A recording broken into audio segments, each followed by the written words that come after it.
چند باتیں گوشہ گزار کرنا چاہتا ہوں۔ حضرت ابوبکر کی بڑی شان ہے۔ پیارے نبی صلی اللہ علیہ وسلم کا فرمان عالی شان ہے کہ تمام نبیوں کے بعد اگر کسی کا مرتبہ ہے، اگر کوئی افضل ہے تو وہ حضرت ابوبکر صدیق رضی اللہ تعالیٰ عنہ کی شان ہے۔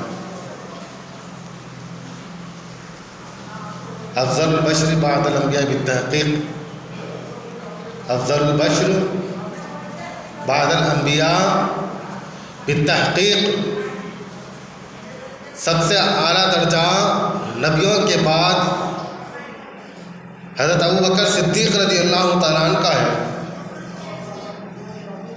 اور یہ درجہ یہ حضور علیہ الصلوۃ والسلام جو لوگوں کو دیا کرتے تھے، ہر صحابہ کو کچھ نہ کچھ درجہ ضرور ملا ہے، لیکن اس کے پیچھے صحابہ کی محنت ہوا کرتی تھی۔ حضرت ابوبکر صدیق رضی اللہ تعالیٰ عنہ نے دین کے خاطر، اسلام کے خاطر ہر چیز قربان کر دی، ہر چیز قربان کر دی۔ حضرت ابوبکر صدیق رضی اللہ تعالیٰ عنہ کے اسلام لانے کا معاملہ کچھ اس طریقے کا ہے۔ پہلے آپ چھوٹے سے بچے تھے، 4 سال کے، آپ کے والد نے جو کہ کافر تھے، وہ زبردستی بت خانے میں لے گئے، ابو قحافہ جس کا نام تھا، کہ چلو میرے ساتھ بت پرستی کرو۔ حضرت ابوبکر صدیق رضی اللہ تعالیٰ عنہ نے دیکھا بتوں کو اور بتوں سے مخاطب ہو کر کہا، جب مجھے بھوک لگتی ہے تو مجھے کھانا نہیں کھلاتا، میری آرزو پوری نہیں کرتا، میرے خواہشات پوری نہیں کرتا، تجھ میں اتنی طاقت نہیں ہے۔ اور نیچے سے ایک پتھر اٹھایا اور کہا، تجھ میں اتنی بھی طاقت نہیں ہے کہ میرے مار سے بچ جائے، میرے مار سے۔ بت کو یہ کہتے ہوئے کہا کہ میں یہ پتھر اٹھا رہا ہوں اور تجھے مارنے والا ہوں، تیرے اندر اتنی بھی طاقت نہیں ہے بت کہ تو اس پتھر سے بچ جائے۔ اور اٹھایا، زور سے پتھر دے مارا، آگ کی جلال کی تاب نہ لسکا، بت اور چکنا چور ہو گیا۔ یعنی بچپن سے ہی مزاج بت پرستی کا نہیں تھا۔ حضرت ابوبکر صدیق رضی اللہ تعالیٰ عنہ کی شان یہ ہے، آپ کا مزاج بچپن سے ہی بت پرستی کا نہیں تھا۔ ابو قحافہ ان کا والد زور سے تھپڑ مارا کیونکہ اس کے خداؤں کی بے حرمتی ہوئی، اور ماں کے پاس لے جایا گیا تو ماں نے کہا، اس کو اس کے حال پر چھوڑ دو، کیونکہ جب جب میں نے ایسا کیا تو غیب سے آواز آیا کرتی تھی کہ یہ بچہ عتیق ہے اور دنیا میں اس کا نام صدیق ہے اور نبی محترم صلی اللہ علیہ وسلم کا یہ رفیق ہے، لہذا اس پر کوئی زبردستی نہ کیا کرو بت پرستی کے لیے۔ تو یہ ایسی آوازیں آیا کرتی تھی۔ یہ بچہ سب سے زیادہ یونیک ہے۔ پھر جب تھوڑے بڑے ہوئے، خواب دیکھا کہ چاند جھولی میں آ گیا، چاند ان کی جھولی میں گر گیا۔ جب یہ خواب راہب کو سنایا تو اس نے کہا کہ عنقریب نبی محترم حضرت محمد صلی اللہ علیہ وسلم جو نبی آخر الزمان ہے، جو توریت اور انجیل میں جن کے تعلق سے لکھا ہوا ہے، وہ تشریف لانے والے ہیں، اور تم ان کے ہاتھ پر اپنے اسلام کا اعلان کرو گے، تم ان کی رفاقت تم کو نصیب ہوگی۔ حضرت ابو بکر صدیق رضی اللہ تعالیٰ نے جو ہی یہ بات سنی آپ بے چین ہو گئے، حجاز کی طرف دوڑے اور پیارے نبی صلی اللہ علیہ وسلم سے ملنے کے مشتاق ہو گئے۔ اور راہب نے یہ بھی کہا تھا کہ ان کی پہچان یہ ہوگی کہ وہ تحفہ تو قبول کر لیں گے لیکن صدقہ قبول نہیں کریں گے، تحفہ تو قبول کریں گے لیکن صدقہ قبول نہیں کریں گے۔ یہ نشانی تھی جب حضور علیہ الصلوۃ والسلام کا شہرہ ہوا کہ نبی آخر الزمان حضرت محمد مصطفیٰ صلی اللہ علیہ وسلم حضرت ابو بکر صدیق رضی اللہ تعالیٰ ان کے پاس گئے، آپ نے تحفہ پیش کیا، قبول کیا، صدقہ آپ نے قبول نہیں کیا، اور پھر فرمایا رسول اللہ صلی اللہ علیہ وسلم کوئی نشانی بتا دیجیے، میں اس نبی پر تو یقین رکھتا ہوں جس کے متعلق مجھے خواب میں آیا ہے۔ آپ نے ابھی خواب بیان نہیں کیا، آپ نے کہا یا رسول اللہ صلی اللہ علیہ وسلم کوئی نشانی بتا دیجیے آپ کے نبی ہونے کی، تو آپ نے کہا کہ تمہارا خواب تمہیں کافی نہیں ہے کہ چاند جھولی میں گر گیا، یعنی بات کہنے سے پہلے حضور علیہ الصلوۃ والسلام نے پہلے ہی بتا دیا کہ دیکھو تمہیں جو خواب آیا ہے چاند جھولی میں گر گیا، اس کی حقیقت میں بھی جانتا ہوں۔ آپ فوراً اسلام قبول کر لیے، آپ نے ان کو مان لیا۔ برادران ملت، حضرت ابو بکر صدیق رضی اللہ تعالیٰ عنہ اس کے بعد سے لڑکپن سے، جوانی سے لے کر بڑھاپے تک کے حضور علیہ الصلوۃ والسلام کی رفاقت میں رہے، ہمیشہ آپ کا ساتھ دیا، ہر حال میں، ہر آن میں، اور آپ کا جو حکم ہوتا اس پر آپ مشورہ بھی نہیں دیتے کہ ایسا کر لیں گے ویسا کر لیں گے، بس حضور کا حکم ہو گیا، بس وہ کرنا ہے۔ صلح حدیبیہ کے موقع پر 1400 صحابہ مدینہ سے مکہ کو جانے والے ہی بیچ میں صلح حدیبیہ پر رک گئے، اور وہاں پر کفار مشرکین نے کہا کہ تم اس سال عمرہ نہیں کر سکتے، اور ان کو بھنک ہو گئی تھی یہ جنگ کے لیے آ رہے ہیں، اور حضور علیہ الصلوۃ والسلام نے کلیئر کیا، کہا ہم جنگ کرنے نہیں آ رہے، ہم تو خانہ کعبہ کا طواف کرنے آ رہے ہیں، عمرہ کرنے کے لیے آ رہے ہیں، ہمیں چھوڑ دو، ہم جانا چاہتے ہیں۔ انہوں نے کہا نہیں، اب تو نہیں جا سکتے۔ جب ماحول جب گرم ہوتا ہے، گرما گرمی کا مسئلہ ہوتا ہے، تو اس وقت حکمت عملی کے ساتھ، مصلحت کے ساتھ کام لینا ہوتا ہے۔ حضور علیہ الصلوۃ والسلام نے وہی کام کیا۔ صلح حدیبیہ پر صحابہ کو کہا کہ آج اب ہم عمرہ کو نہیں جائیں گے۔ اب سب جوش میں جو تھے، کسی کی ہمت نہیں ہوئی کہ ہم ڈر کر دب کر صلح قبول کر کے پیچھے پلٹ جائیں، یہ ہم سے ہو نہیں سکتا۔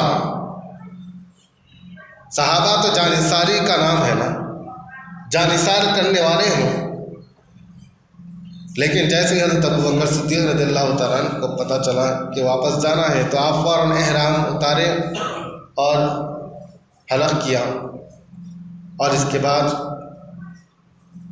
سادی زندگی میں آ گئے، عمرے کے لیے واپس کے لیے تیار ہو گئے۔ حضرت عمر فاروق رضی اللہ تعالیٰ عنہ کا عجب ایمان تھا، ہر ایک کا مزاج ایک جیسا نہیں ہوتا۔ کسی نے کہا یا رسول اللہ صلی اللہ علیہ وسلم ہم ایسے کیسے چلے جائیں واپس؟ حضرت عمر نے کہا یا رسول اللہ صلی اللہ علیہ وسلم کیا آپ اللہ کے سچے رسول نہیں ہیں؟ ہم واپس نہیں جائیں گے، ہم تو عمرہ کریں گے، ہم دب کر صلح کرنے والے نہیں۔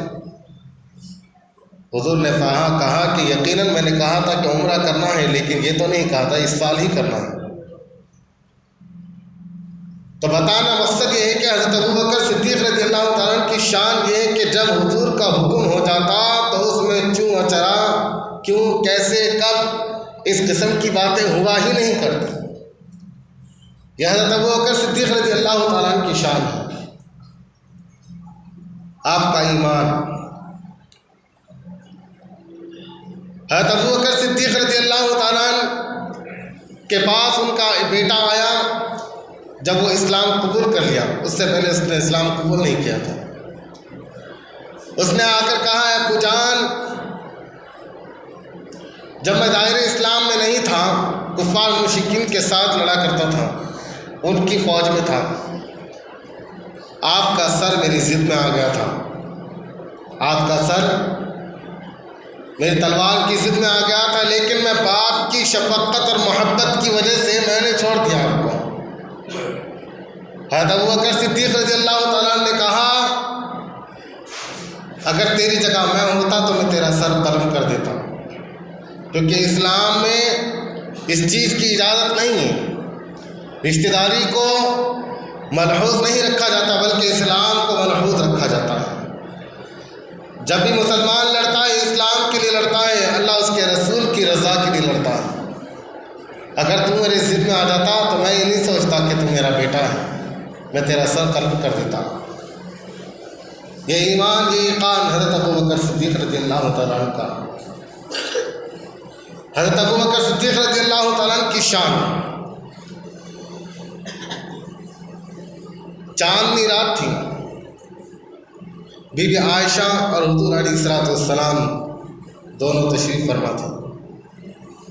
رات کی چاندنی رات پر جب نظر بی بی عائشہ کی پڑی اور کہا یا رسول اللہ صلی اللہ علیہ وسلم، یہ جتنے ستارے ہیں اتنی بھی کسی کی نیکیاں ہوں گی، کیونکہ ستارے انکاؤنٹیبل ہوتے ہیں، جس کو گن نہیں سکتے۔ تو لہذا انہوں نے حضور علیہ الصلوۃ والسلام نے کہا کہ جتنے ستارے ہیں اتنی نیکیاں حضرت عمر فاروق رضی اللہ تعالیٰ عنہ کی ہیں، اتنی نیکیاں حضرت عمر فاروق رضی اللہ تعالیٰ عنہ کی ہیں۔ سوال کرنے والی بی بی عائشہ کا ایمان اور یقین بھی تو دیکھیے، ان کا ایمان یہ نہیں تھا کہ یہ دنیا میں رہنے والے، چلنے پھرنے والے، سادی زندگی گزارنے والے یہ ستاروں کا علم کہاں سے جانتے ہوں گے۔ ان کے دل میں ایمان تھا، جذبہ تھا، انہوں نے کہا کہ ان کو دنیا کا بھی پتہ ہے اور آخرت کا بھی پتہ ہے، زمین کا بھی پتہ ہے، آسمان کا بھی پتہ ہے، زمین کی تہ کا بھی پتہ ہے۔ اس ایمان کے ساتھ انہوں نے سوال کیا یا رسول اللہ صلی اللہ علیہ وسلم، آسمان میں جتنے ستارے ہیں اتنی کتنی نیکیاں ہیں، اس کی جتنی تعداد ہے اس کی مقابل کسی کی نیکیاں ہیں؟ تو آپ نے کہا حضرت عمر کی نیکیاں ہیں۔ بتائیں کہ اگر کسی کی نیکیاں کسی کی گنتی میں ہو تو یہ تو تعجب کی بات ہے، کیونکہ نیکیاں لکھنے والے کرام کاتبین ہیں جو ہمارے نیکیوں کو لکھتے ہیں، ان کی تعداد بھی کسی کو پتہ نہیں، عام انسان کی نیکیاں کسی کو پتہ نہیں، اور بندہ نیکیاں تو کرتا ہے لیکن کچھ سامنے کرتا ہے، کچھ پیچھے کرتا ہے، چھپ کر کرتا ہے۔ ہر نیکی کا تو ہر انسان کو پتہ نہیں ہوتا، لیکن حضور علیہ الصلوۃ والسلام نے کہا عمر کی اتنی نیکیاں جتنے ستارے ہیں، جتنے ستارے ہیں۔ پھر اس کے بعد بی بی عائشہ نے سوچا یا رسول اللہ صلی اللہ علیہ وسلم سب سے زیادہ نیکیاں تو حضرت عمر کی ہو گئی، میرے والد محترم کی نیکیاں کہاں چلیں گی؟ ان کے والد محترم حضرت ابوبکر صدیق رضی اللہ تعالیٰ عنہ، حضور علیہ الصلوۃ والسلام نے ارشاد فرمایا حضرت ابوبکر کی ایک نیکی، حضرت ابوبکر کی ایک نیکی حضرت عمر کی تمام نیکیوں سے زیادہ ہے، حضرت عمر کی تمام نیکیوں سے زیادہ ہے۔ وہ کون سی نیکی؟ جب غار سور میں حضور علیہ الصلوۃ والسلام اور حضرت ابوبکر صدیق رضی اللہ تعالیٰ عنہ مکہ سے مدینہ کو ہجرت کے لیے جا رہے تھے، ہجرت کے موقع پہ ایک غار میں آپ نے پناہ لی۔ حضرت ابوبکر صدیق رضی اللہ تعالیٰ عنہ غار میں پہلے گھسے اور غار کو صاف کیا، بے شمار سوراخ موجود تھے، ان سوراخوں کو بند کیا اپنے کپڑے سے۔ ایک سوراخ بچ گیا جس کا کپڑا میسر نہیں تھا، وہاں پر اپنی ایڑی لگا دی اور بیٹھ گئے، اور حضور علیہ الصلوۃ والسلام آپ کی گود میں لیٹ گئے اور آپ آرام فرمانے لگے۔ ایک سانپ جو کئی سال سے حضور علیہ الصلوۃ والسلام کا دیدار کرنے کے لیے بےتاب تھا۔ نبوت کی جب خوشبو اس کو محسوس ہوئی تو وہ ڈھونڈتا ڈھونڈتا غار کی طرف لپکا اور غار کی طرف آ کر ہر سوراخ کے اوپر منہ مارنے لگا۔ تمام سوراخوں پر منہ مارا، کہیں سے اس کو راستہ میسر نہیں ہوا۔ آخر کار اس سوراخ پر منہ مارا جہاں حضرت ابوبکر کی ایڑی لگی ہوئی تھی۔ آگ کو ڈس دیا۔ حضرت ابوبکر صدیق رضی اللہ تعالیٰ عنہ، آگ کا ایک رنگ آتا ایک رنگ جاتا۔ حضور علیہ الصلوۃ والسلام نے کہا ہے آپ کے آنکھوں سے آنسو جاری ہونے لگے تھے حضرت ابوبکر کے، اور آنکھ کے آنسو حضور علیہ الصلوۃ والسلام کے چہرے انور پر گرے۔ آپ بیدار ہو گئے۔ کہا ابوبکر کیا معاملہ ہے؟ آپ نے کہا نہیں، سمجھ گئے کہ ان کو زہر چڑھ رہا ہے، اور ایڑی ہٹائی اور اپنا لعاب دہن، اپنا تھوک مبارک ایڑی کو لگایا۔ ادھر سانپ نے بھی آپ کی زیارت کر لی، سانپ بھی آپ کی زیارت کر لی اور وہاں سے چلا گیا، اور حضرت ابوبکر صدیق رضی اللہ تعالیٰ عنہ کی ایڑی پر تھوک لگایا، لعاب دہن لگایا، آپ بھی شفا یاب ہو گئے۔ سبحان اللہ۔ آپ کے لعاب دہن کے اندر وہ تاثیر کہ زہر بھی اگر لگ جائے، سانپ کا کاٹا ہو جائے، اگر لعاب دہن لگ جائے تو شفا یاب ہو جائے۔ ایسا لعاب حضور علیہ الصلوۃ والسلام کا، آپ شفا یاب ہو گئے۔ تو حضرت ابوبکر صدیق رضی اللہ تعالیٰ عنہ کی یہ نیکی جو آپ نے ساری زندگی بے شمار نیکیاں کی ہوگی، لیکن یہ نیکی کے متعلق فرمایا کہ حضرت عمر کی تمام نیکیاں ایک جگہ ہیں، حضرت ابوبکر کی ایک دن کی ایک وقت یہ جو نیکی ہے، یہ ایک نیکی تمام نیکیوں سے زیادہ ہے، حضرت عمر کی تمام نیکیوں سے زیادہ ہے۔ اور صحابہ میں یہ کوشش ہوا کرتی تھی کہ ایک دوسرے سے نیکیوں میں سبقت کر جائیں، لیکن آج ہمارا مزاج کیا ہے کہ برائیوں میں سبقت کر جائیں۔ برائیوں میں فلاں نے اتنی بڑی برائی کی ہے لہذا ہم اس سے بڑی برائی کریں گے، سب سے بڑے برے بنیں گے۔ لیکن صحابہ میں مزاج ایسا نہیں تھا، وہ چاہتے تھے کہ ہم ایسا کوئی نیک کام کریں کہ فلاں سے سبقت کر جائیں، کیونکہ حدیث شریف بھی ہے کہ حسد کرنا جائز نہیں ہے، لیکن دو چیز ایسی ہیں جن پر آپ حسد کر سکتے ہیں، کہ کسی کے پاس علم ہو اور وہ لوگوں کو بانٹ رہا ہے علم، تو آپ حسد کریں، یعنی رشک کریں کہ اللہ مجھے بھی علم عطا کر دے، میں بھی لوگوں میں بانٹوں گا۔ اور دوسرا کہ کسی کو مال و دولت ہو دیا جائے اور وہ لوگوں میں تقسیم کرتا ہوں، اتنی تیزی سے اتنی زیادہ تقسیم کرتا ہوں تو آپ کے دل میں حسد پیدا ہو، رشک پیدا ہو کہ اللہ مجھ کو بھی عطا کرے، میں بھی لوگوں میں بانٹوں گا، میں بھی لوگوں میں بانٹوں گا۔ اس قسم کا آپ حسد اور رشک کر سکتے ہیں، حسد کرنا ویسے جائز نہیں ہے۔ تو لہذا صحابہ کرام ہر کام میں سبقت کرنے کی کوشش کیا کرتے ہیں۔ ایک مرتبہ سوچا کہ آج حضور علیہ الصلوۃ والسلام نے جنگ کے لیے مال و دولت کو مانگا ہے، چنانچہ ترغیب دی ہے کہ جنگ کے لیے جو جو چیزیں حاصل ہو سکتی وہ لے کر آئیں اور راہ خدا میں دیں۔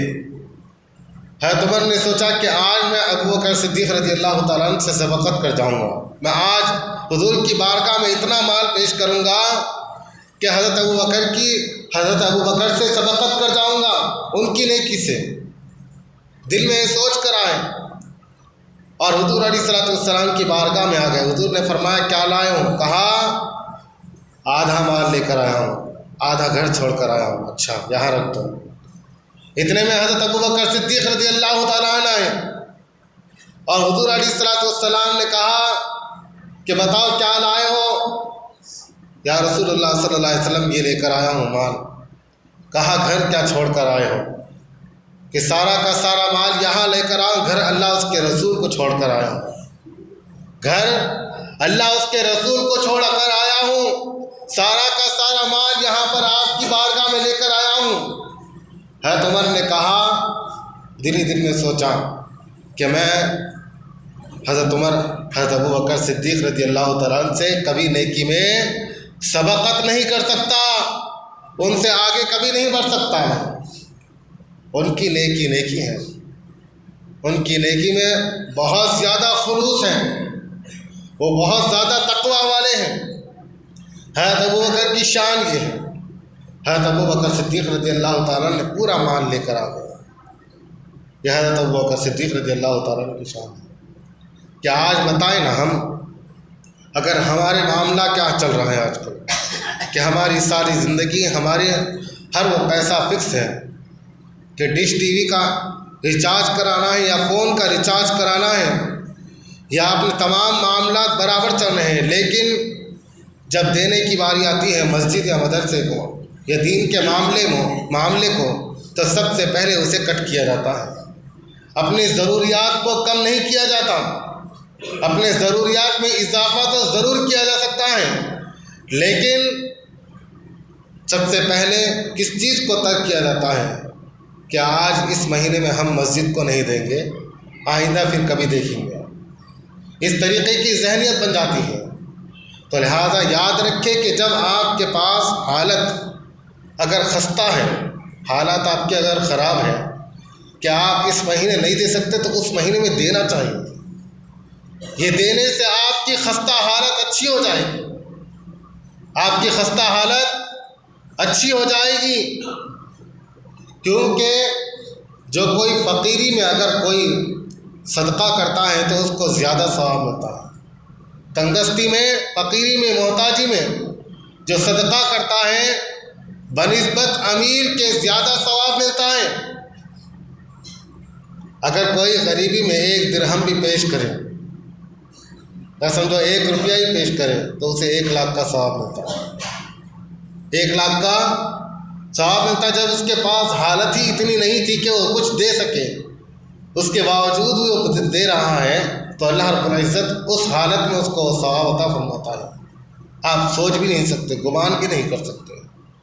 تو لہٰذا اگر آپ کے حالات ایسے ہیں کہ آپ مسجد کو یا مدرسے کو یا دینی معاملوں میں آپ کچھ پیسہ دے نہیں سکتے، تو پہلے تو آپ اپنی غربت مٹانے کے لیے آپ کوشش یہ کرنی چاہیے کہ کچھ نہ کچھ جمع پونجی نکالیں کہ آپ کے مال میں خیر و برکت ہو۔ شروعات تو یہیں سے کرنی چاہیے کہ آپ کے حالات تبدیل ہوں۔ آپ کے حالات جبھی تبدیل ہوں گے۔ شرط نہیں ہے کہ اتنا دے یا اتنا دے، جتنا ہو سکے۔ پھول نہیں تو پھول کی پتی ہی صحیح، فقط آپ کا اخلاص اللہ رب العزت دیکھ رہا ہے۔ آپ کے مال و دولت کو اللہ رب العزت کی ضرورت ہی نہیں ہے۔ اللہ رب العزت اپنا کام چلانا چاہ رہا ہے تو کسی سے بھی چلا سکتا ہے، کسی سے بھی چلا سکتا ہے۔ اللہ نے آپ کو قبول کر لیا، یہ سوچیے کہ آپ کے مال کو آپ کو اللہ رب العزت نے قبول کر لیا، یہ بڑی بات ہے۔ ہمارے مال میں کہاں دم، نہ ہمارے اخلاص میں اتنا دم ہے۔ ہم اللہ رب العزت کی بارگاہ میں عطا کر دیں، اللہ کی ضرورت پوری کر سکتے ہیں۔ اللہ تمام لوگوں کی ضرورت پوری کرتا ہے۔ برادران ملت، حضرت ابوبکر صدیق رضی اللہ تعالیٰ عنہ کی شان تھی کہ سارا کا سارا مال اسلام کے لیے لا کر دے دیا۔ حضرت ابوبکر صدیق رضی اللہ تعالیٰ عنہ حضور صلی اللہ علیہ وسلم کے لڑکپن میں آپ کے ساتھ تھے، غار حرا میں آپ ساتھ تھے، ہجرت کے موقع پر آپ ساتھ تھے، مکہ میں ساتھ تھے، مدینہ میں ساتھ تھے، جوانی میں ساتھ تھے، بڑھاپے میں ساتھ تھے۔ اتنا ساتھ ملا، اتنا ساتھ دینے کا صلہ یہ ملا کہ قبر میں بھی آپ ساتھ ہیں۔ قبر کے بالکل بازو آپ کے ساتھ آپ کو رفاقت نصیب ہوئی۔ حضور علیہ السلام کا روضہ ہے، آپ کی قبر انور ہے، اور اسی کہتی آپ کی قبر انور ہے، اور اس کے بعد حضرت عمر فاروق رضی اللہ تعالیٰ عنہ کی قبر انور ہے۔ تو یہ صلہ ملا حضور علیہ السلام کا ساتھ دینے کا۔ دعا ہے باری تعالیٰ قرآن حدیث پر عمل کرنے کی توفیق عطا فرمائے، سنت نبی پر چلنے کی توفیق عطا فرمائے۔ سبحانک اللہم و بحمدک، استغفرک و اتوب الیک، برحمتک یا ارحم الراحمین۔